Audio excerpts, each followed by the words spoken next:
Select 24 news में आपका स्वागत है। मैं हूं मोहम्मद सादिक। अभी मैं मौजूद हूं सीवान के अंबेडकर पार्क में, जहां पर जस्टिस के लिए लोग यहां पर लगे हुए हैं। इंसाफ की बात के लिए लोग यहां कदम से कदम मिला करके खड़े हैं।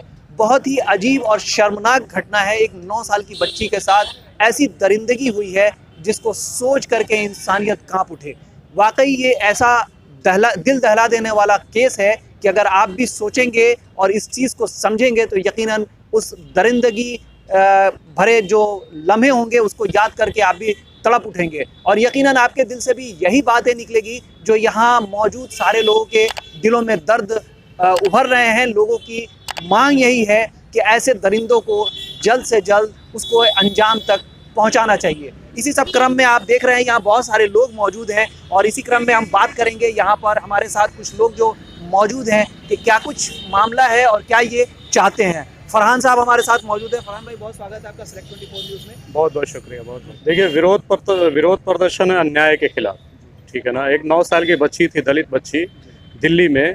वो बेचारे भीख मांग करके अपने परिवार का परवरिश करते थे और वो रात के 7 साढ़े 7 के बीच में वो पानी लेने के लिए गई, क्योंकि गर्मी का मौसम था, ठंडा पानी लेने के लिए गई और उसका एज 9 साल के आसपास होगा। वो पानी लेने के लिए गई, कूलर का पानी, और वहीं पे उसके साथ गलत हुआ और रेप करके उसके बॉडी को जला दिया गया। अब सवाल ये होता है कि जो लोग बोल रहे हैं कि कूलर के करंट से मौत हुई है, तो जब कूलर के करंट से मौत हुई है तो फिर उसके बॉडी को जलाया क्यों गया? इसका मतलब जलाने का ये इंडिकेशन है कि उसके साथ गलत हुआ है और उस गलती को छुपाने के लिए डेड बॉडी को जलाया गया है। तो ये बहुत ही बड़ा दरिंदगी का खेल है और ये ऐसा गुनाह है कि ये मिस्टेक से नहीं होता, गलती से नहीं होता है। रेप जो होता है वो मिस्टेक से नहीं होता है। सबसे पहले रेपिस्ट को मेंटली प्रिपेयर होना पड़ता है, उसके बाद से फिजिकली प्रिपेयर होना पड़ता है। तो रेप तो कभी गलती से होता नहीं है। तो ये जानबूझ करके दरिंदगी हुई है। ये इंसान के दिमाग में एक शैतान है, उस शैतान के खिलाफ ये हम लोग प्रोटेस्ट कर रहे हैं। क्या लगता है आपको, देश में इतने सारे केसेस लगातार होते चले आते हैं, अभी तक सरकार इस मुहिम पे आगे नहीं बढ़ पाई है कि जो ऐसे दरिंदे हैं उनको जल्द से जल्द सजा दी जाए ताकि ऐसी दरिंदगी रुके? कैसे रुकेगी? सरकार में 40% जो लोग हैं वो दरिंदे हैं। चिन्मयानंद क्या है? सरकार में है। कैसे रुकेगा? जब सरकार ही दरिंदों की बन जाएगी तो कैसे रुकेगा? रोकना ही पड़ेगा। शर्म की बात है कि देश की राजधानी रेप की राजधानी बन गई है, रेप कैपिटल हो गया है। अब इससे बड़ी विडंबना की बात क्या हो सकती है इस देश के लिए? आज जो आप लोगों ने कैंडल मार्च का प्लान किया हुआ है, क्या सोच करके और किस तरह की रणनीति है आपकी? सोच करके ये किया गया है कि कम से कम ये एक मैसेज जाए कि अगर इस देश में शैतान है तो फिर इस देश में फरिश्ते भी हैं, देवता भी हैं। अगर इस देश में जालिम है तो इस देश में जुल्म के खिलाफ आवाज़ उठाने वाला भी है, अन्याय के खिलाफ आवाज़ उठाने वाला भी है। और अगर अन्याय को देख करके आपको क्रोध आता है, अन्याय को देख करके आप क्रोधित होते हैं, दैट मीन आप लोक रक्षक सैनिक हैं।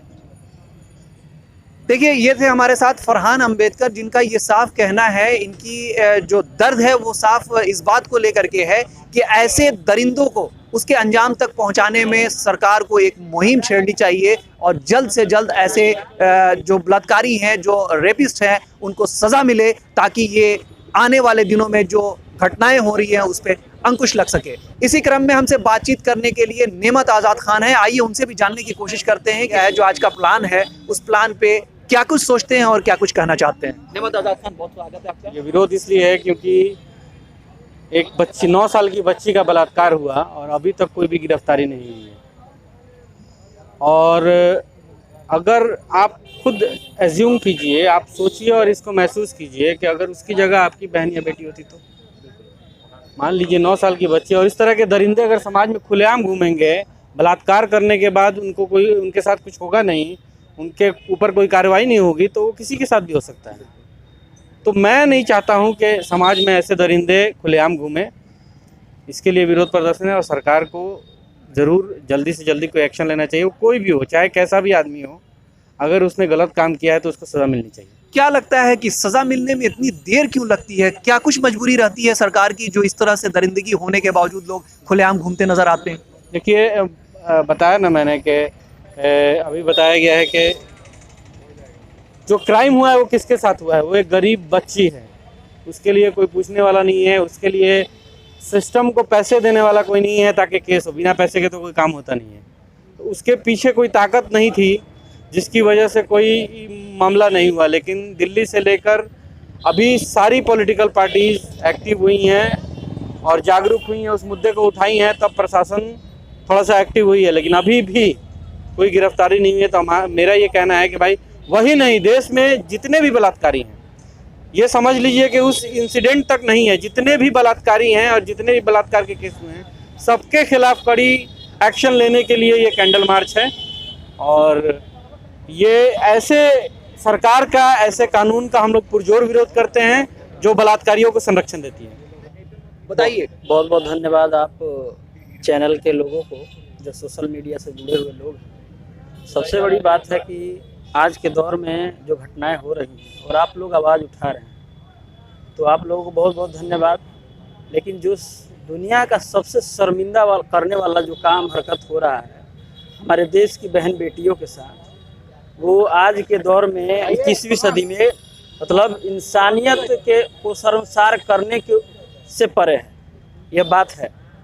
देख लीजिए कि यही समाज, इसी समाज में, जिस समाज में हमारा देश जी रहा है, कोई लोग किसी की बेटी को बलात्कार करके फूंक देते हैं और प्रशासन में बैठे लोग चूं तक नहीं कर रहे हैं।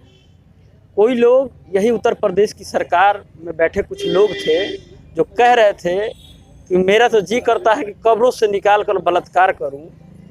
ऐसे ही मानसिकता के लोग आज हमारे देश में पनप रहे हैं।